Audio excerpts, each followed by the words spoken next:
Yeah, we are finding our groove. Yeah, I think so. I think we're finding our groove and really just like working with what this wants to become and not like trying to make it into something. Yes. I'm feeling like more and more giddy Yeah. about like, okay, the next time we record, we have this like, energy around it. Yeah. So, and like there's something bubbly. yes. Yeah, bubbly's the word. And then I'm just like, So okay, that's how you. do I like move the, I don't know, like kind of like sift through soil to like help this thing come to the surface? I love that too. Like archaeologists. Yeah. Is that right? Is that what they do? I don't know. The bones. I don't know. Whoever's I feel like we learned, brushing the bones. like my brain goes like the magic school bus. I'm Absolutely like, if this did not exist there, Yeah. I don't know it. Those bones are more real to me than like actual photos of dinosaurs. I'm like, when I think of archaeology, which I think is the word, I think of the cartoon version. Right. With the bones. Yeah. Right. I think So there was real. a meme that was like talking about how, and maybe it's a meme or maybe it's my brain or like a mixture of both, but it was like, we think we know what dinosaurs sound like based on like Land Before Time. Yeah. And that probably. like, oh, that makes they my heart might have hurt. not like roared that way. It's like they like sound like chickens. Can you imagine? I mean, it's shocking to me. Shocking. And I was like, oh yes, I think Pee-wee, the like little dinosaur. Why do I want to cry? What happened in that movie? It was rough. I agree. Okay, It was like talking about immediately. their extinction, I think. Okay, ouch. Yeah. I was not Rough. prepared for so many movies Too that were deeply shown feeling. to way. I feel that way about a lot of like children's movies I was seeing. I was like, I need a debrief. Like I'm not well. Yeah. And also I just feel like my little heart was just like, are they okay? Right. Like they're not okay. Right. Yeah. No, the but by highly end they were, sensitive. whatever. Sorry. Yeah. By the end they were. Or I don't know. I can't remember. I Not think with we Land know how the Before Time. dinosaurs. I think we know what happens. Not exactly okay. Or maybe doing better. Turns maybe doing out. better. By the end. But I mean, we do have like geckos. And what do you call it? Like Komodo dragons, Yeah. right? They look like dinosaurs. Yeah. Some things are, they say they're dinosaurs. Maybe those. I'm not sure. Again, the Magic School Bus is our only education source. Yeah. So I'm like trying to think, like, did Miss Frizzle go there? Can't remember. Can't remember. I should just rewatch that. I'd have more information than I do right now. Yeah. Yeah. And it's definitely accurate. Yeah. I love it. It's giving 90s. It is. It's giving being educated in the 90s. Yes, it is. I recently, if nobody has seen this documentary, I was on a plane and saw Butterfly in the Sky, which is a documentary on reading rainbow. I haven't seen it, but I've saved it. I couldn't. Also, this was a crazy moment. I watch it. I'm crying like 5 minutes in. I mean, it's like it's the song and that was like my place as a child. I was just like reading rainbow.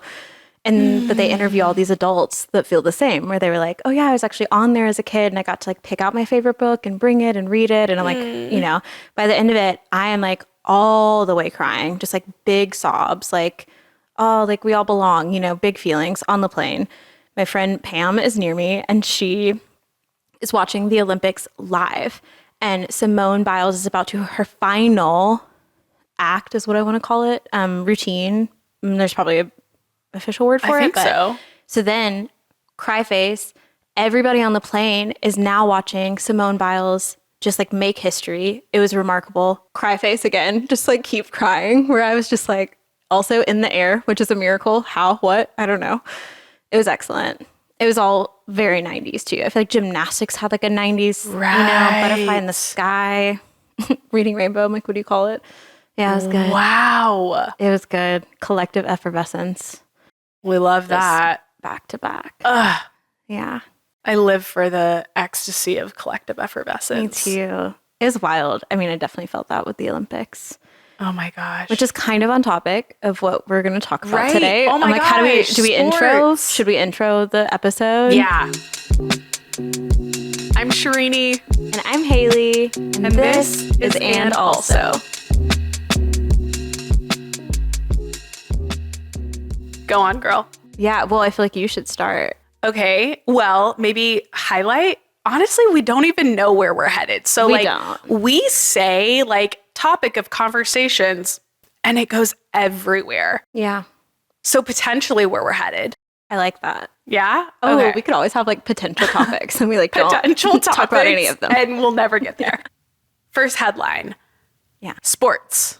Yeah, big sports. Yeah. Big sports. Yeah. Big sports learning. Second, Monica Lewinsky. Yeah, we're going to talk. Third, Rumi poetry. Yes. How does all of this belong?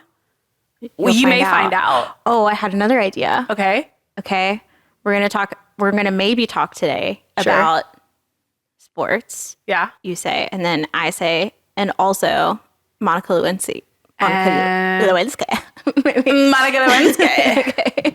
And also, I like it. yeah, Rumi poem book. Okay. Potential topics. Yeah. Sports and also Monica potentially Rumi poetry. Yeah. I like it. And it all belongs. It all belongs. Okay, so sports. Quick little backstory is I love sports documentaries. And during the Olympics, I watched so many sports documentaries to prep. And when I tell you I am not a sports person, I love that. Today I was talking to Haley before the podcast and I mentioned the Ravens and she goes, "Who's that?" And I said, "You're my girl." Yeah. The Ravens could have been like the Ramones, who I also couldn't tell you a song by them, but they're very popular. Yeah. It could have been a band. That's hilarious. Yeah, it's sports. Yeah, sports. So I don't know sports. I also personally, I have a dying wish that one of my dying wishes, I have some, but one of them is that I want to die without ever understanding football. You know this, right? I did not know No, this. really? No. I want to die without ever understanding football. Yes. I'm obsessed with that.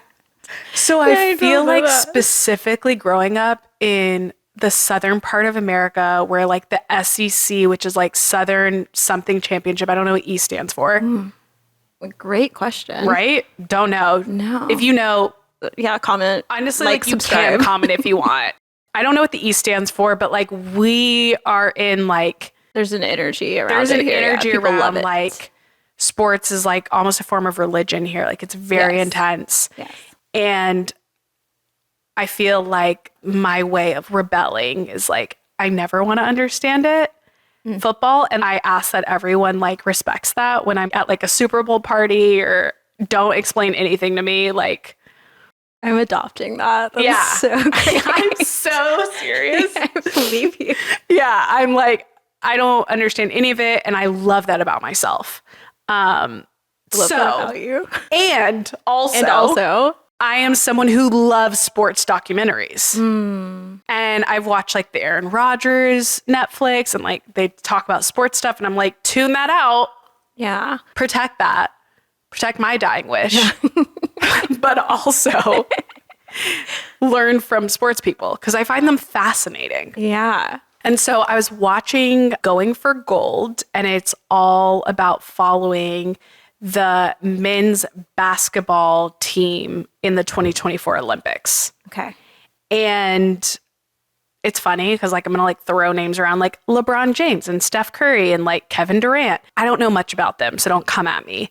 But I know per the documentary and like being a human in this time, like they're incredibly talented. And I watched this documentary and genuinely had so much curiosity of why would anyone put themselves in an experience where like it's a 50-50 shot with your emotions, like the most like vulnerable.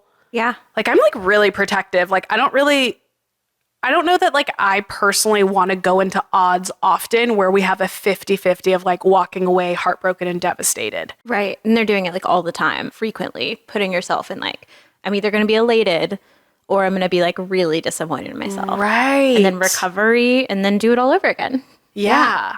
And so talk to someone who was a sports person and I was like, I don't really get it.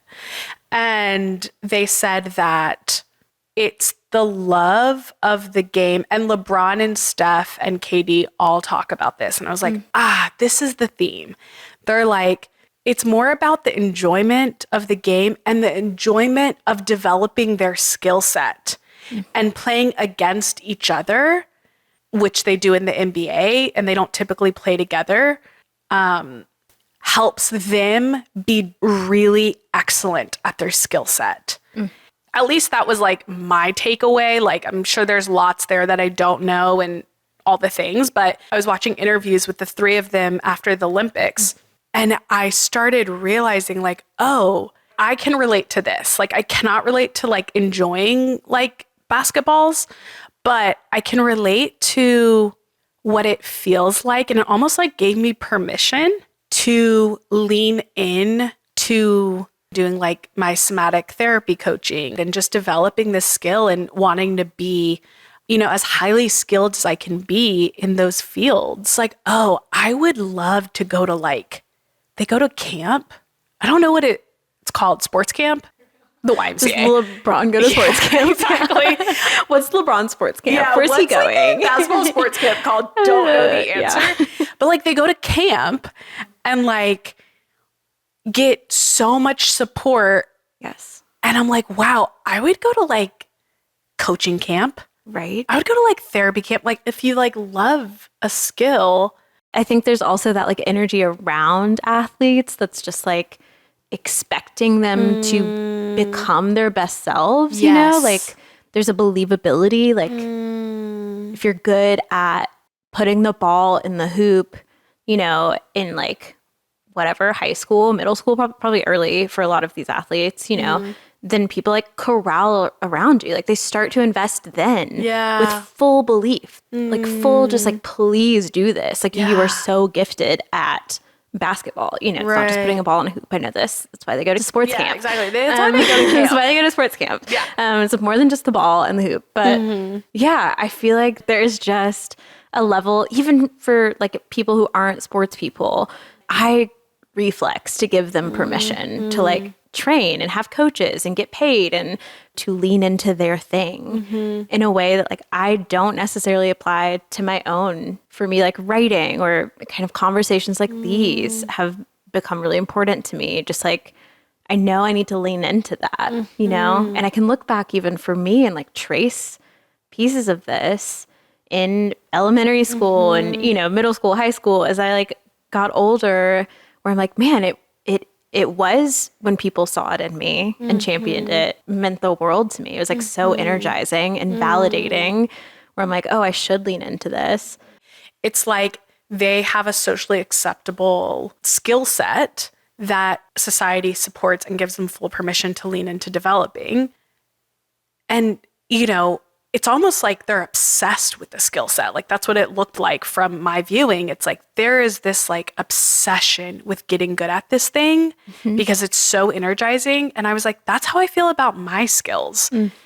And what if I took it as seriously as athletes and like it just was like matter of fact. Right. Like, oh yeah, no, I'm developing that skill and I'm pouring a lot of my energy and my resources and my time because developing this skill feels so satisfying. Yeah. I think a lot of times I get stuck in trying to predict how people will perceive a thing that I say or do or create. It's also just like we just let them be vulnerable. Like we let them care as much as they do. Not that they need permission, but like it's expected. And what if we assumed that? Like that was rightfully ours to feel and everyone, you know, I'm like, I want everyone to feel that way. And I like the idea of like copying, pasting it and being like, I'm an athlete. Yeah. In poetry. Yes, exactly. I'm a poetic athlete. Hot. Okay. I love it. Go off. Yeah. Right. Yeah. And it's like, I think that I just love how you name that. It's, you know, so much about it is giving ourselves permission first first is like a tricky thing because I think like other people can reflect that as well and help us get there, but that we ultimately have to give ourselves permission in order like enter certain vulnerabilities and out of our comfort zone.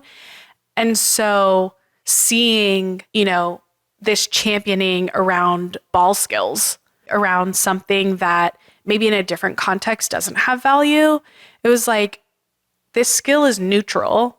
My skill is neutral. Like in the sense of like, there's a value placed on that skill. What if I gave my skills the same value? Yes. Instead of, I don't know, almost like apologizing. I don't know how to describe like disclaiming, it. Oh, I really want to invest in this thing. It's like, okay.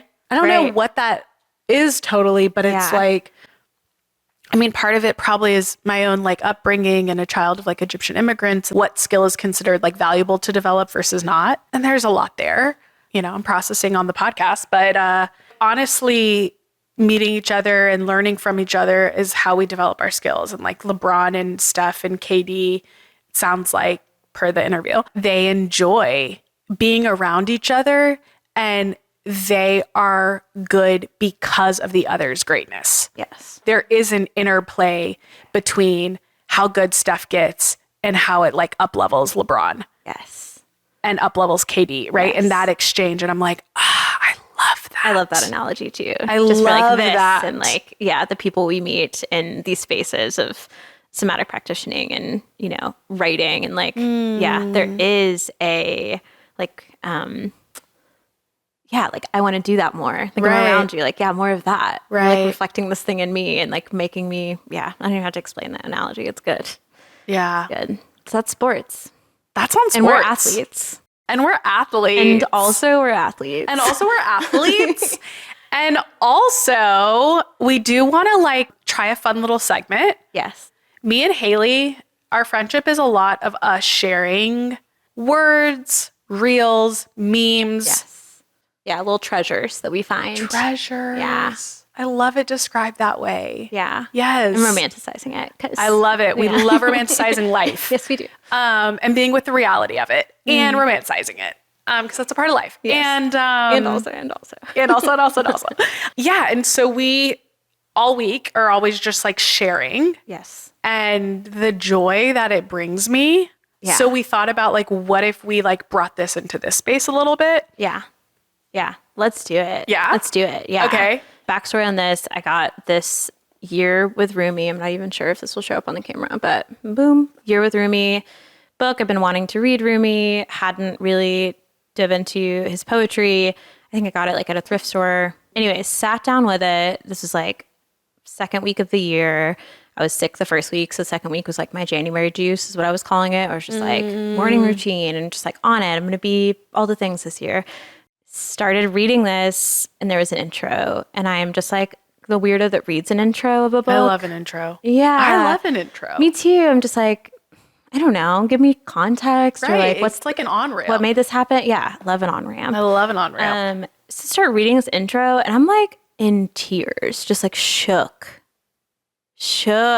by these words. So it's Coleman Barks is the translator and we've done a little bit of like researching and found out that he was like professor at UGA. He was translating from formal translations into English that were almost more like word for word, but he was trying to capture like the poetry. The essence. And won't he just... Also, fun thing about this book is I have like 14 four-leaf clovers, had never found any until last year, and then just found like 14 in one walk. Funny. It was wild. Okay, so I'm just going to find little bits of this intro because... Please, yes. When you were sharing it with me, I was gagged. The introduction is titled The Love Religion, Wild Soul Books, and What Is. Okay, I'm going to find my little underlines. Please.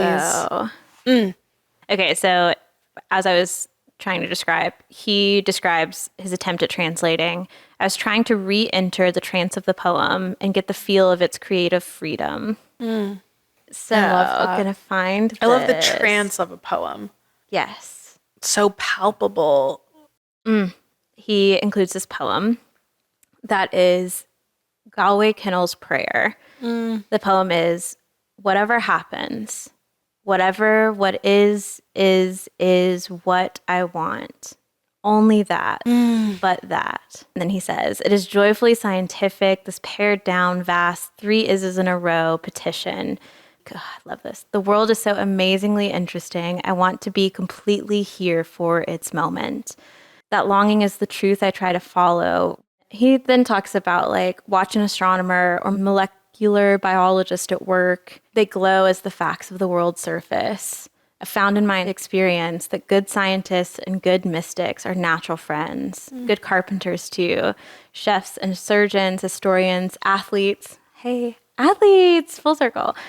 All so full of wonder, lovingly careful, and living right at the point of contact. The nailhead of attention and spontaneity. Won't he just write? If this scruffy, thoughtful, ecstatic crowd needs a name, call them the disreputable, unaffiliated mystics. Though most are not at all disreputable, and many are devotedly affiliated. Vitalists, advocates of perennial philosophy, pan-somethings or other. Whatever you dub these bright beings, they recognize one another across centuries and cultures.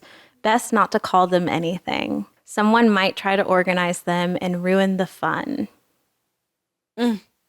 My dude. If blasphemy is possible in this experiment to know and live what is, perhaps it is in whatever insults the soul. And then he goes in to talk about like what insults the soul is these like exclusionary truths, like these exclusionary, yeah. So he talks about what are these insults? Some come from within, some from without. War by concept, the insane greed of the empire, marketing sterilization, and bourgeois dumbing down. Whatever keeps the soul from moving along, motion and shape-shifting are great nourishers of the soul. Whatever keeps it from traveling, from expanding and deepening in love, and living the truth of expressing that. Those are the insults we need to be alert for. God. I mean, that line, whatever keeps it from moving. I mean, that to me is like so much of the pains we see. I mean, I can recognize in my own life, in chapters that have been really difficult in my life. It's a soul that's been injured. Yeah. Well, that, I mean, using his word, been kept from moving. And it's like, even us like doing this podcast or, right, so much of like what we're leaning in and what we're choosing out of. What if we lived with less injury, right? Yeah. So many ways, can't exist without it fully in these systems. But what if with our own choices, to the extent that we can, what if we choose into ways of being and existing that would let the soul travel? Whatever like traverse it's like trying to take. Yeah.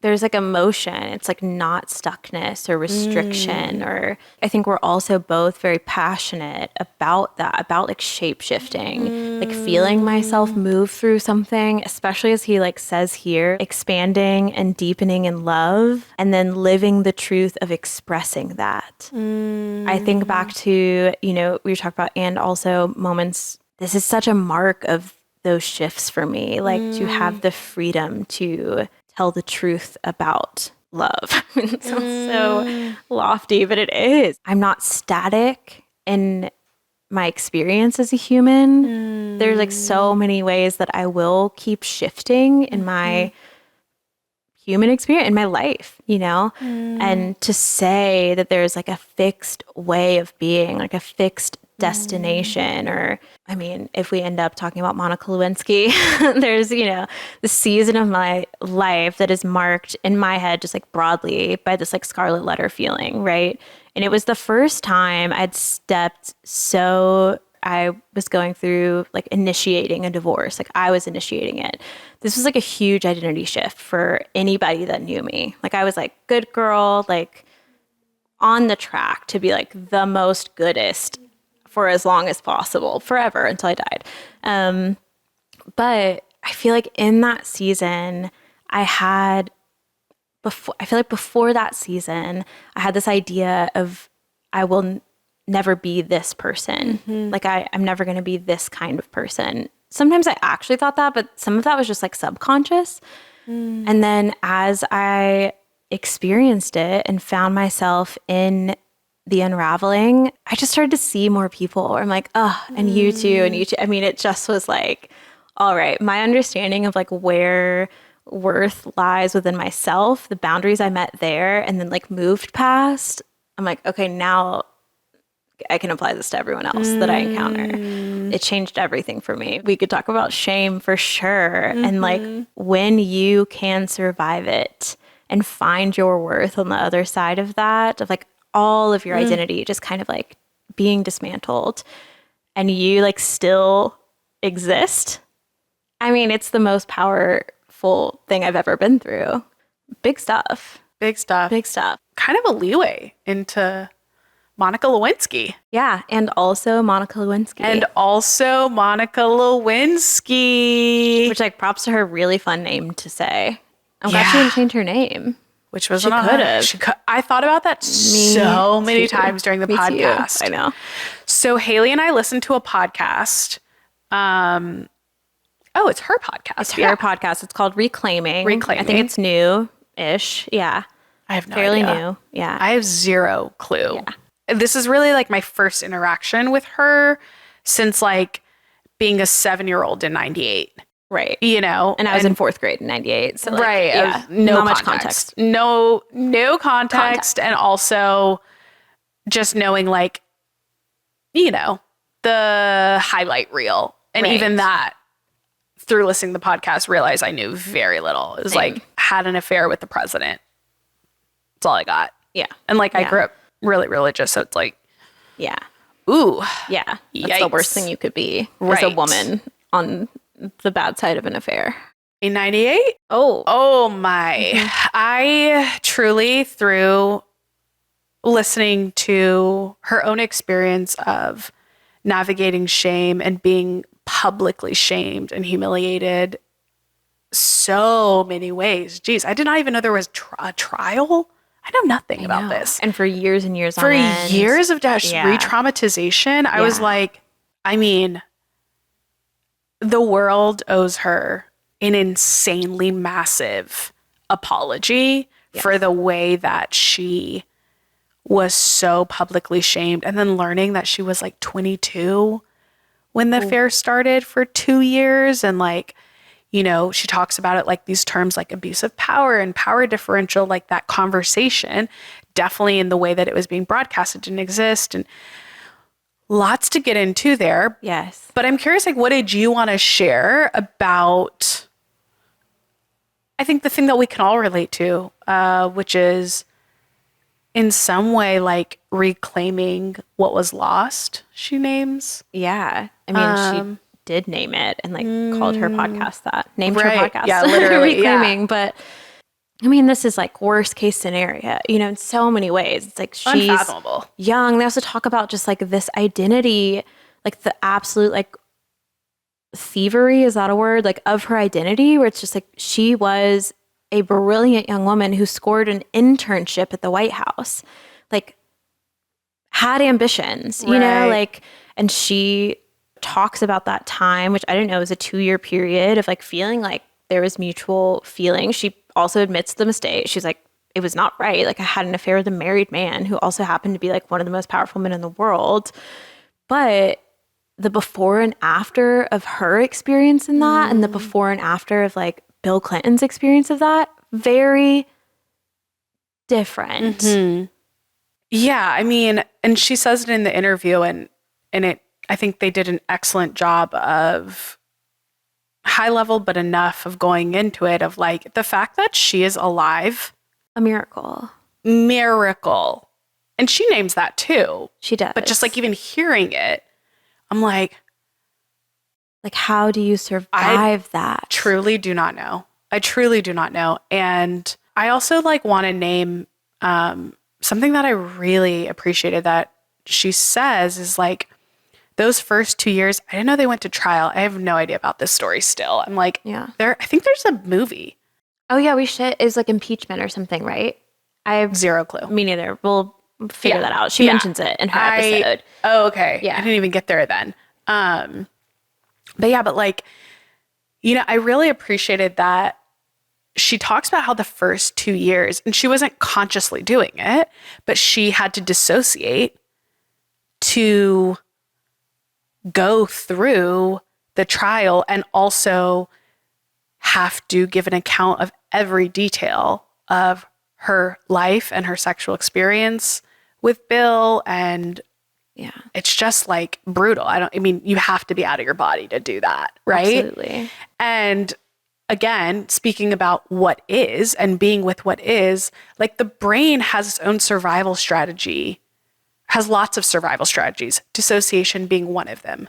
This idea of like, don't dissociate. No, that's like a brain. It's like beautiful. The brain has access to a survival strategy when things are too overwhelming to be able to like leave, so to speak, to like bird's eye view yourself. You kind of like, for some people, it can exist in that way. Maybe she has language to contextualize like what happened, but that like there's no shame to your body brilliantly using a survival strategy to survive something that you can't be with yet. That would completely take her out. And she kind of, I think she says it, that like she had to dissociate those first 2 years before she could really start touching into her anger, because all of that during all of the trial and all the things, it's like, I mean, I think you would fragment. You would absolutely fragment. I mean, her body brilliantly protected her. Just want to say thank you for talking about dissociation like that. So I do think there's this experience that I'm sure a lot of people have, was just like a doubling down of shame, where you're like having to go through the hard thing and then the reaction to the hard thing and then being ashamed of your reaction to the hard thing. And like, it just can be so, compounding, where like to just be like, all right now I can't. And maybe, I mean, I don't even know that she could name in the moment, that she was dissociating, but to look back and be like, okay, I couldn't. Like, there's no shame in that. Like, my body protected me, and like, now I can deal with my anger or like assess this trial or experience, for the rest of us. So, yeah, I mean, I think that that's what I love about studying the nervous system. You know how Coleman, in that, I don't remember the poem that he's quoting, but it's like really like it's being with what is. yeah. Right? And what I love about the nervous system is I think when you understand more about it, and like working with a somatic therapist, like I've been working with a somatic therapist for 4 years, and that is my girl. There is so much self-compassion that can be cultivated because that whole system is happening in so many ways so fast before you're conscious of it, and in so many ways helping you survive, ultimately. Just interacting with life and your sense of safety. And a lot of this has been programmed in you way before you're like in therapy. Right. Way before you're an adult having a cry, way before. So much of this is like perinatal, like in the womb, out of the womb, childhood, like, so you as a dependent are experiencing the shaping of your nervous system. So you don't just onboard a new nervous system when you become an adult. You are utilizing the environment that was already created before you had, the amount of choice that an independent adult may have. Yeah. And so I think that that's a really helpful way for me to like organize myself. Yeah. In that, like dissociation or anxiety or depression or all this type of stuff, right? Like so much of this is the body's experiencing a sense of not safety and in ways protecting you. Now, it may have negative consequences, or it's a survival strategy that's on for too long and is no longer useful because you are actually safe now and not like maybe in a previous time, but it helped you survive what felt unsafe. And so it helps me have so much more self-compassion, because there can be a part of me that's like, why can't you just like get it? Why can't you just like get over this thing? Why can't you like calm your body down? Why can't you just be like, body, I'm safe. Hello. Right. You know, and like so much of that conditioning, you know, the analogy is like, it's like if you rescued a dog. These are my friends that rescue dogs. I've never done it. But I do feel like it's a good analogy of like when you rescue a dog, like, and the dog is like, you know, peeing in the house and this and that, or is like really timid as you like approach it and all this type of stuff, or like really afraid. And like, it takes time for that dog to start recognizing it's safe and building positive experiences. And in a lot of ways, by the time we're adults, we're coming in with these types of nervous systems. Yeah. And so it's like we're coming in with these nervous systems that are happening so much faster than this, like, Right. Like willing ourselves and like this cognitive, like, I can just mind my way out of this. And it's like, that just is not truth. That's not, it is, right? Like you can get support. But being with what is. Yeah. Being with what is, I actually think, like you said earlier, helps to support self-compassion. Because what is,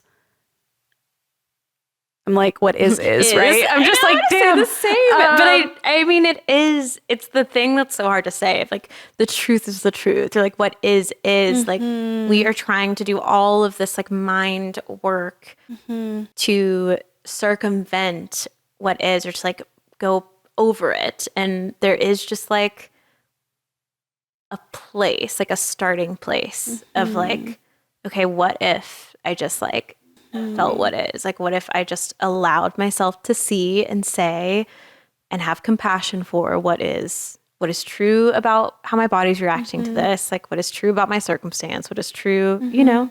And then I feel like that's the only way. I mean, I'm never going to say it's the only way.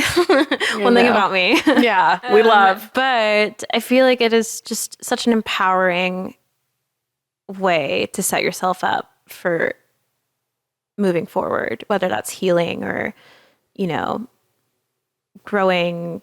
I think truth is like the first place you have to start. Instead of being like overpowering the truth. Yeah, just to allow what is to be is. I don't know that I said any more than just exactly that. What is. Yeah. I mean, it's been a fascinating journey for me. Like, I'm sure I'll go into it one day about my body journey here and how complex like the health crisis was and all the learning I've gotten from it, and, you know, eventually became a somatic practitioner because of the learning, because of working with a phenomenal one that changed my life. And so,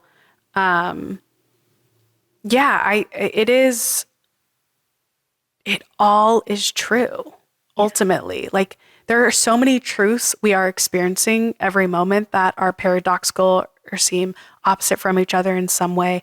And I think so much self-compassion is just first naming the truth. Yeah. At least to ourselves. Yes. Or with a trusted person or someone that's trusted that can reflect it to you, because there are lots of ways we hide from ourselves. But yeah, being with the truth is the most liberating thing. I'm like thinking of like, yeah. Oh, it feels good. Yeah, she talks about like almost trying to run away from this image. I mean, I know you mentioned it earlier. And I was like, girlie, change your name. Yeah. Dye the hair. Yes.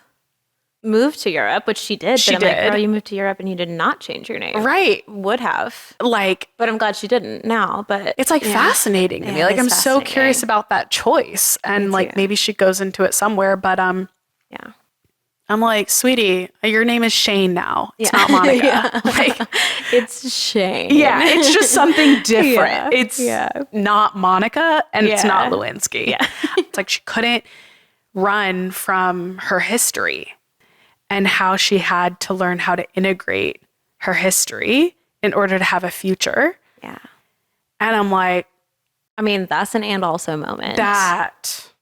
Say Like, more. I'm so like, well, tell me it's so more. interesting because I'm thinking of it like flip-flopped, right? Where it's like, I have kind of like positioned this where it's like, there's this version of me and then things get complicated.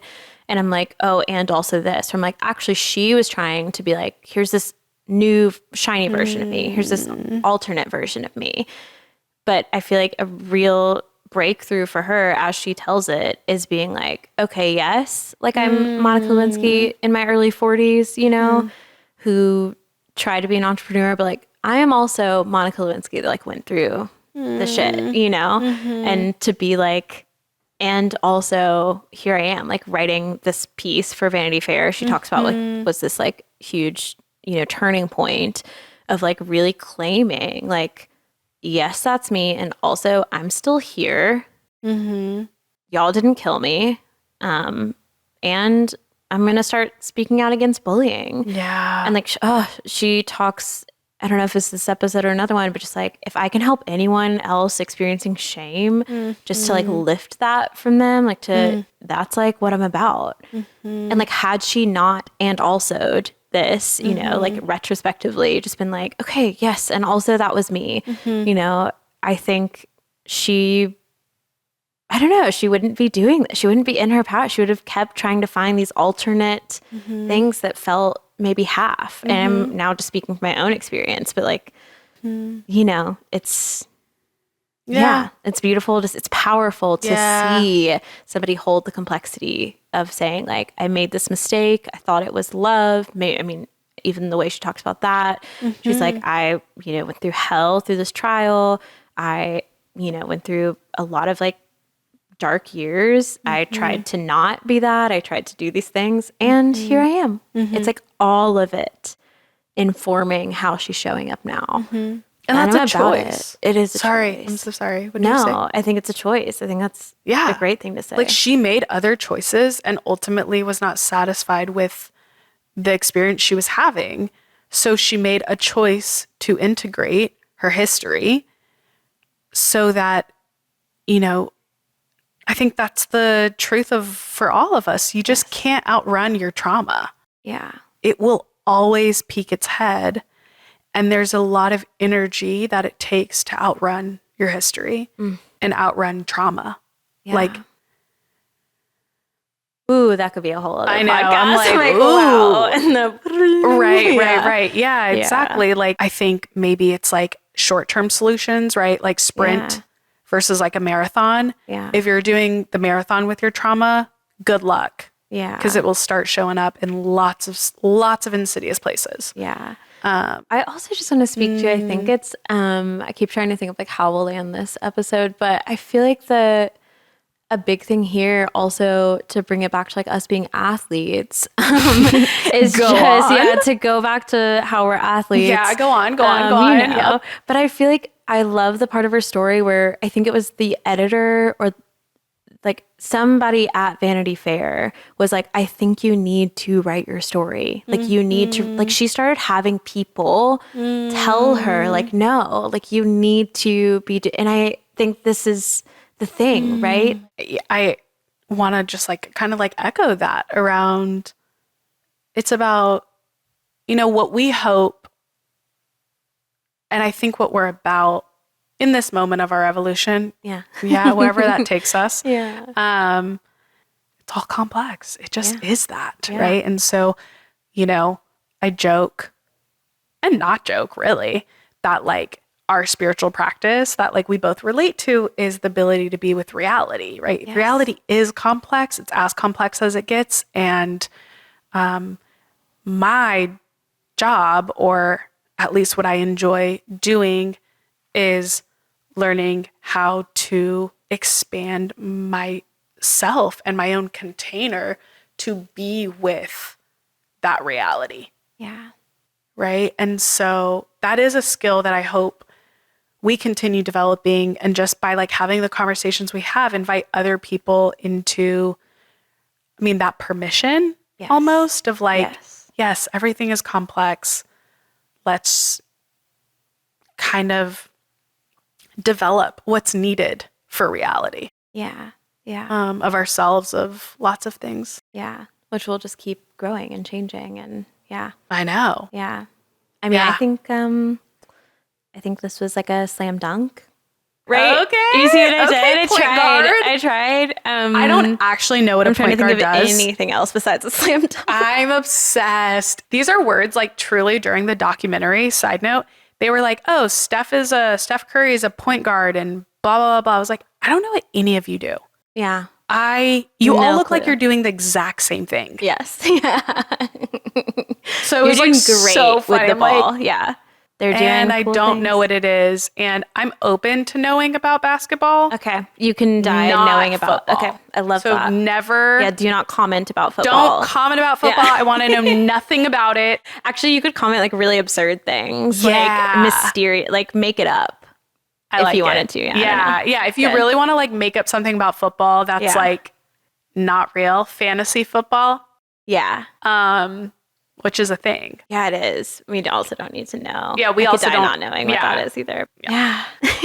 There's that. So here's your episode of And Also. And also, Yeah, it's this lovely. is so good. So good. Bye. Bye.